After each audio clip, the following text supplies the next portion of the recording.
commemorate the release of this movie, the anniversary of the Battle of the Sexes match, and also to pay tribute to Billie Jean King's tireless fight for equality and inclusion in the world of sports, 21st Century Fox is going to donate for every ticket sold to Battle of the Sexes in the opening weekend of the film, 79 cents to the organization that Billie Jean founded, which is the Women's Sports Foundation.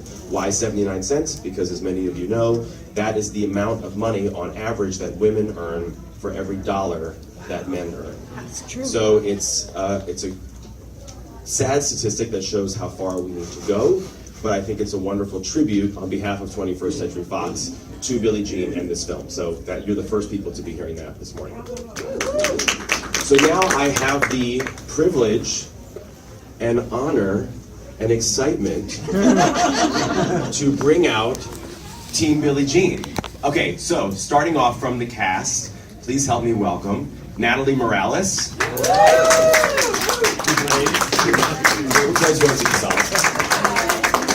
Andrea Riseborough. Oh, Alan Cumming. The reason we are all here today, Billie Jean King. And Stowell, who I didn't even recognize. And Austin Stowell. And Jessica McNamee.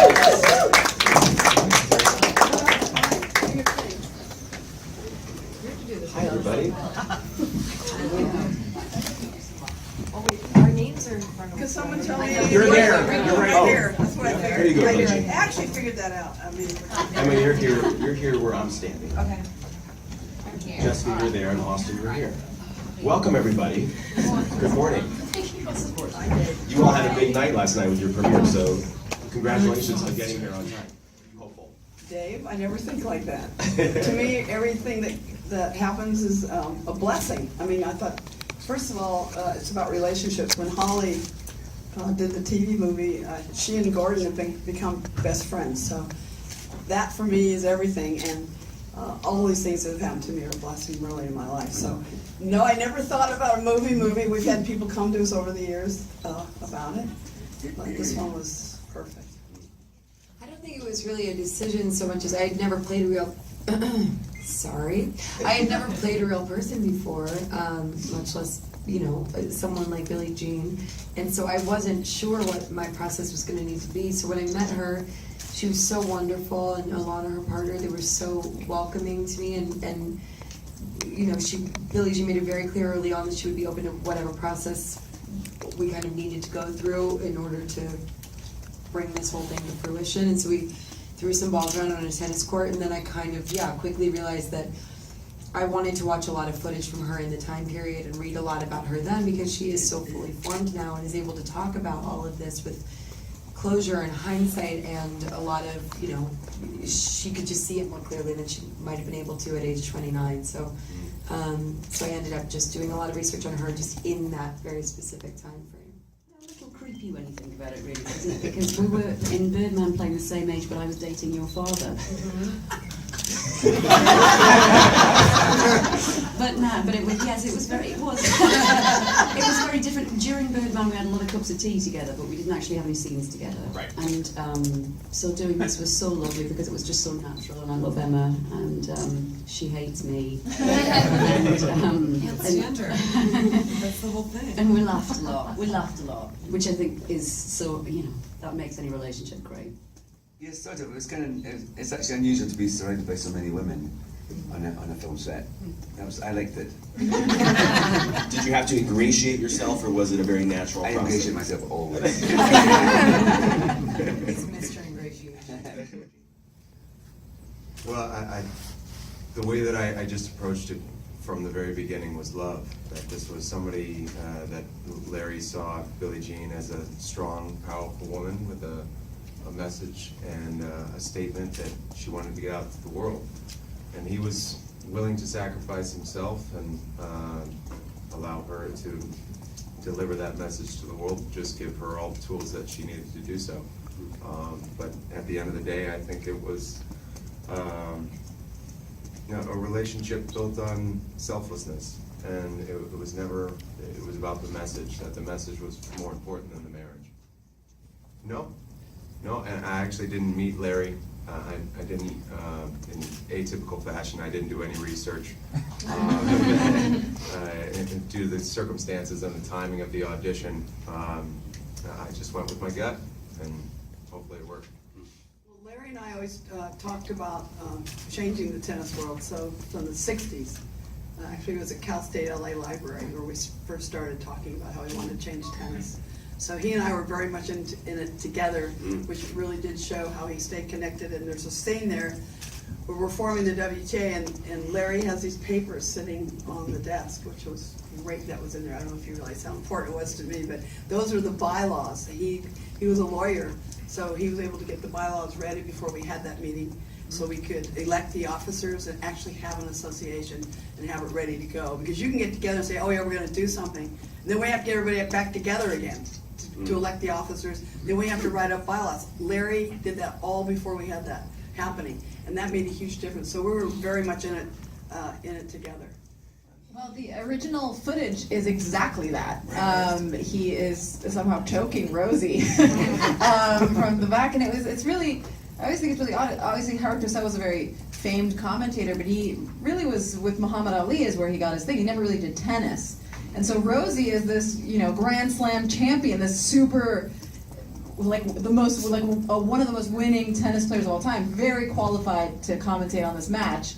And he introduces her he's like, and now we got little Rosie Cosell! And it's like, oh my God! And he grabs her by the neck, and it's just very telling of the times. But the way we did that was really sort of fascinating. It's a split screen, obviously, so it's real Howard and me acting with nobody, and listening to the footage, and it had to be at the perfect time so that it would make sense with the conversation. So I listened to Rosie's audio and just perfectly matched it throughout the whole entire match, so it would all work, and it was really sort of fascinating. So we did have a hand double that grabbed my hands, grabbed my neck. I was very nervous. He had really sweaty hands. But it helped my character. I mean, I think she's still out of step. So, it was interesting. It was fun. It was. I didn't get to know the girls as much, or the nine, because there was a real separation, as you were, in terms of filming, and I was always kind of separated from all of that. But it's been really fun getting to know everyone on the junket. But yeah, I mean, it's crazy that. Obviously we're aware that she's come out recently and kind of still has the same beliefs and same attitude, and it was kind of timely for me. It was fun to portray her in that light. I think I was worried that maybe it was going to appear a little bit kind of villainous, in the film, but I think we did her justice. I was at the U.S. Open with Billie Jean King watching that moment, so it was pretty unbelievable. And Billie Jean has said, this was what she and these women in the original nine were fighting for. So how incredible it is, not to speak for you, but this is what she says. That this is what they were fighting for. This is what those moments are. They were fighting for the next generation and onward to have moments like that. She's, so I can only imagine what it feels like for Billie Jean to watch this young girl who's just won the U.S. Open get presented with $3.7 million. I mean, it's got to be incredible. Was it? What do you think? It was, and also she's a woman of color, and that's one of the things we were trying to do as well. If you notice in the Battle of the Sexes, that how white everything really is. Yeah. And Yeah. I think we had two people. I think we had two people of color in the audience. Thank God Rosie was the announcer, or else we would have been in big trouble. But we had Jim Brown, the NFL football player, and then we also had George Foreman, the great boxer, and George bet on me, and of course I knew Jim would vote for Bobby. Would want him would bet on Bobby. So anyway, George Foreman ended up being a security guard at the end, because we had no security guards in those days. At the end, I thought Emma absolutely portrayed it 100% right. I did not have that opportunity, but that's exactly how I felt. She captured it better than I could have even. It was so touching when I saw it. It was so authentic about what was in my heart at the time. So, All right. you did really All well. right. Thank you, Billie Jean. It's true. That's my truth. Lighten it up. In that particular moment you were asking about, or in that moment in her life, like in the whole story? For you playing that moment, how was that? I mean, that was.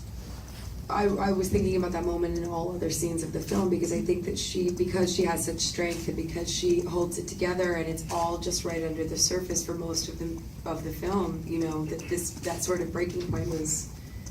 You have to earn that moment of finally seeing everything that's been happening underneath the surface this whole time, because she was on 4 hours of sleep every night. All of this is going on with Marilyn and with Larry. You know, the way she's playing, all of that, you can't sit in the overwhelm of that. And then in that moment, it's, you know, after winning, it was pivotal to me, definitely, certainly as an actor, to you know that this is where we were building to.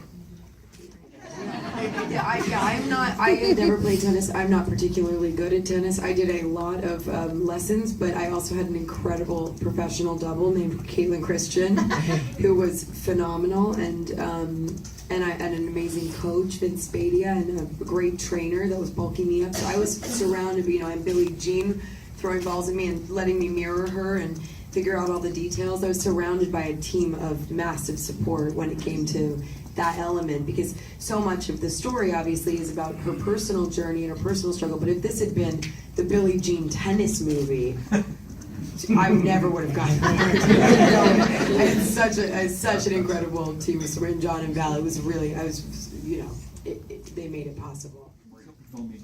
It was a big hurdle, but we were also able very early on to realize where my strengths would be, what we could use, where we could move into that would actually seem, you know, for a novice tennis player to become #1 in the world in 3 months. It was like, how can we make this work on a wooden racket, you know? So it was nice because early on we sort of gauged, all right, these shots will be like this, and we're going to learn the choreography of this. The nice thing is, they can do a lot now. There's a lot of magic out there. You guys have seen these superhero movies. They can do some work. So we kind of figured out as we were going what the choreography really of a lot of it. And, it was, it made it possible, which I'm so grateful for. I was waterworks. Yeah, it was very overwhelming. Absolutely in tears. That the scene with Emma in the locker room. Just I think that's just so right what you said about that in every scene there are bits of that scene. In the entire movie, that it's just all right under the surface and it's waiting to come out. And after all that work, all that dedication, all that energy that you put into that match, for you to win. It's all there. It's just it's right there and so palpable, and I just couldn't help myself. I go right back to it now. Yeah. So. I bawled my eyes out, and at the end I couldn't tell. I saw it in a screening for I think the cast and the cast representatives. So it was all these agents, and I just ran to the bathroom, and I was sitting on the toilet crying, and I was like, I don't know if I'm crying because it's a really good movie or if because I'm in a really good movie.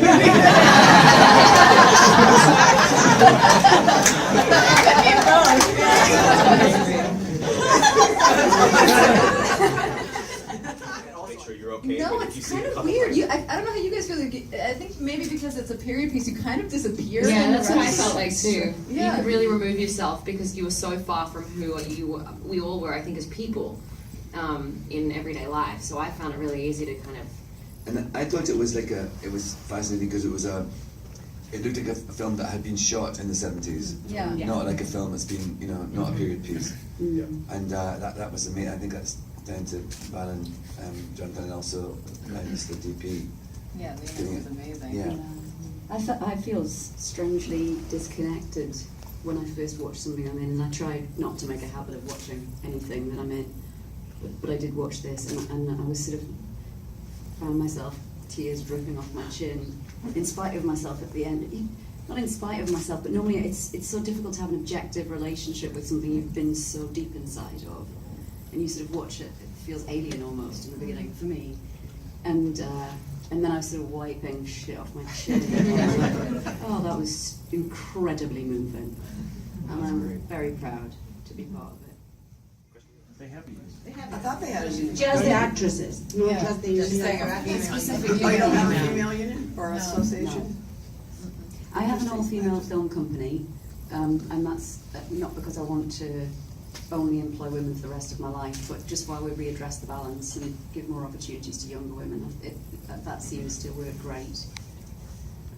But in terms of being paid, I fought that battle last week, where they weren't going to pay me as much as the lead, you know, kind of Anna-sized role in a film. I am, and they don't want to pay me as much as the guy who has a slightly smaller part than I do and doesn't have a bigger name, because we work on quotes in Hollywood, and it's a really unhealthy way to work. So if you've been paid $2 million before, then you get paid again, but you might have done something rubbish that you got paid $2 million for. So it kind of bears no relation to talent, competence.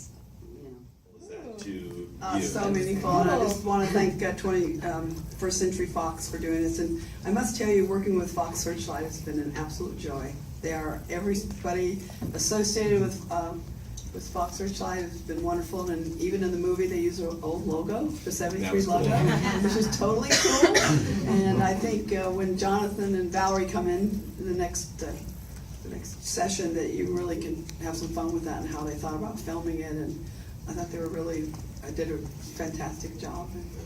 But anyway, I think maybe the women, you know, I think women should only work 79% of the year or the day and leave. You know, we have to work until like April, a year plus into April to be equal with the guy what he made the year before. So something has to stop and something has to start. And now that you've mentioned, thank you for mentioning the women and how they can maybe help themselves. I don't know, I have to understand it totally, just listening, and how they do box office and all that. Once I understand it, I might have an idea. Yeah, I think maybe they'll all have an idea. Sometimes you never know how you're going to touch another person's life or how they're going to touch yours as you go through life. It's important to pay attention. And this is one of those moments, I think, that I know I've been thinking quite a bit about it. But I don't know it well enough. They understand it, they live it every day, the men and the women, so I'd like to listen to them first, and then, you know, it might be interesting to pursue, I don't know. Because you don't want to disrupt anything if you can. You really want to make things just better for everyone. So it's really a fun, it's a tightrope. We're always on a tightrope, because we're trying to get everybody's hearts and minds to match up, because we want to alienate. Once you alienate, they go away. So it's a very, very difficult thing, and you always try to do everything you can behind the scenes first. Never, and don't go to the media unless it's an absolute last resort, because it's not fun, you guys. It's just not fun. You know, you just want everyone to do the right thing. Emma, are you up for educating Billie Jean on the... She'll educate, and I can tell that. Yeah, we can talk about all it of them will privately educate. later. We'll go to the media later. Even the guys, even the guys are great. The guys are, everyone's really, I must tell you, this cast, you know, if you're talking in sports terms, they're just an amazing team. Yeah. And the teamwork, and they really do, they're really good to each other, and I really, it's been an unbelievable experience. And also Rosie Casals, the real ones here as well, Natalie, so. She's here right now? Yeah, right there. Hi. Oh, hi! It's her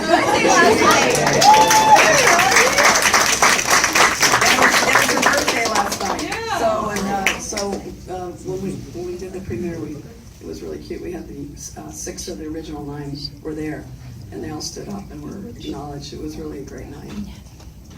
And it's nice to see your partner Alana back there. Yeah. Oh, there's a lot. The green. We got the green. We're travel gear. Yeah, everyone's traveling today. Okay, the microphone. Yeah, it was amazing. It was I had never played an athlete before, and I had never been athletic before. Really, I had danced, obviously, and things like that. But that's athletic, but kind of in a different way than a weightlifting tennis player. And so the beginning of the process was pretty brutal, but then you get into a place that's so amazing, and you start to understand the mind of someone who is strong enough to execute whatever it is they want to execute. You know, like, I want to put the ball over there, I can do it. I have the strength. I want to lift this up, I can do it. I remember my dogs have food, like a 60-pound food bag, and I was like, I got it. Oh!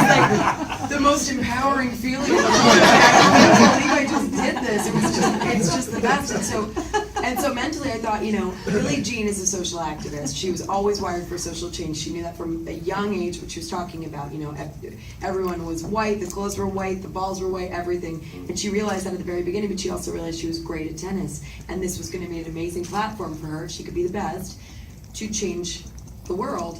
So physicality has everything to do with that. If you have the strength to be the best in tennis, you could change the world. That was an amazing place to get to understand the physical strength equals strength out in, you know, our country or in the conversation or to further equality. And I know that sounds a little bit, I don't even know what, it sounds a little crazy for me to say that, but I did start to put those pieces together, and it was super empowering. It felt so good. I met Elton 2 weeks before I played Bobby Hicks in Los Angeles. At Jerry Parencio gave a party, and I met him. And we hit it off. We were very shy, and he kept looking across the room. And finally, his manager came over and said, he wants to meet you, but he's too shy. And I said, ditto. So he said, come with me. So we met each other, and we're off and running. And then in '74, he came to watch me play team tennis for the Philadelphia Freedoms. And we were in the car going to a concert. And he says, I want to write a song for you. And I go, what? So anyway, he said, what are we going to call it? What are we going to call it? And I go, I don't know. He goes, let's call it, you want to call it Philadelphia Freedom? He says, okay. And it became #1. It crossed over into R&B, which made him so happy. So that's how that started. Rocket Man, which is in the film, is my brother's favorite, so it made me happy. And I thought it really fit the scene so beautifully with the car going down, I guess PCH or wherever we were supposed to be going. Was Michael Jackson No, inspired? but they said not my love if you notice. Billie Jean.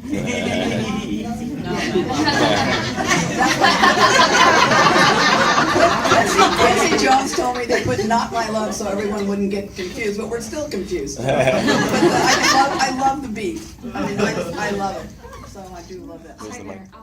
Well, I think the sort of role that Ted has in the film about kind of being this sort of fairy godfather to Billie Jean is something that I feel, you know, very strongly about, and think it's a really important role to play in society as well as in the plot of this film. But in terms of, I mean, I personally find that I have a healthier, more sane life, and I think most people do if they are able to be who they are, not have to hide or lie or pretend to be someone they're not. So that's something that I always encourage people to do. But you know, also it's a personal choice, and people sometimes take a little while to get there. But and also there's yes, there are constrictions in Hollywood about people want you to put you into boxes and label you and make you a certain way. Down with it, I say. It wasn't. It wasn't bad. Absolutely right. I can tell you just in general, when we were playing, the women were always asked about our sexuality and the men never were. So right there, it's more secretive. You know, you don't have to keep facing the barrage of questions about it. And it's the last bastion of, you know, machismo.